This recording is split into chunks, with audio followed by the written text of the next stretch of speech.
In this video, we're going to understand all forms of the Pythagorean identity. It says, given that secant theta is equal to root 13 over 3, and theta is in quadrant 1, what is tan theta? Write your answer in exact form. Do not round. So typically what I like to do is I like to draw a quadrant 1 triangle to kind of get this thing started. So we put a theta here. This is quadrant 1. Secant theta is root 13 over 3. That means that cosine theta is equal to 3 over root 13. And cosine theta is adjacent over hypotenuse. That means this is 3 and this is root 13. So we could use the Pythagorean theorem to find this side right now, and then tangent would be opposite over the adjacent. But I think what they're wanting us to do is they're wanting us to start with just a Pythagorean identity. So the Pythagorean identity would be sine squared theta plus cosine squared theta is equal to 1. That's the original.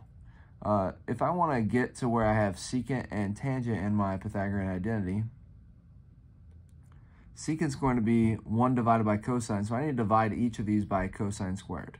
So I'm going to divide this by cosine squared theta, divide this by cosine squared theta, and divide this part by cosine squared theta. When I do that, I end up with tangent squared theta plus 1 equals secant squared theta. Now what I can do from here is I can take my secant value and I can plug it in here, and I should be able to solve for tangent.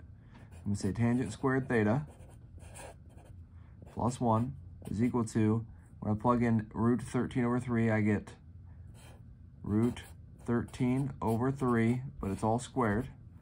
So I end up with tangent squared theta plus 1 is equal to, that would be 13 over 9. And then when I subtract the 1 over, I would end up with tangent squared theta equals, subtract 1 from 13 over 9, we make the 1 9 over 9, so when we subtract from 13 over 9, we end up with 4 over 9.